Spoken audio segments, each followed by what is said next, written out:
నిన్న వీడియో చూసారు కదా, దానికి కంటిన్యూషన్ అన్నమాట. ఇది పుదీనా చూడండి ఎంత బాగా వచ్చిందో. ఇది మనం కుండీల్లో పెంచుకోవాలి, కింద వేసామంటే మొత్తం పాకిపోతుంది. ఇది వచ్చేసి మెంతికూర అనమాట, చాలానే వేసారు ఇక్కడ. పచ్చిమిరపకాయ చెట్లు కూడా ఉన్నాయి.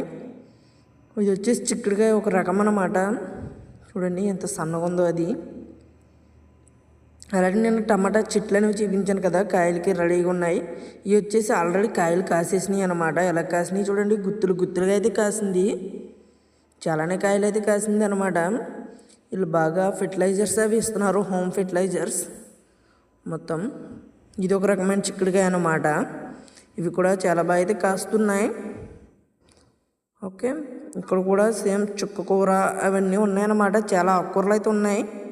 నెక్స్ట్ వచ్చి వీడియోస్ మిస్ అవ్వకుండా సబ్స్క్రైబ్ చేసుకోండి, లైక్ చేయండి, షేర్ చేయండి. వంకాయలు అలానే తోటకూర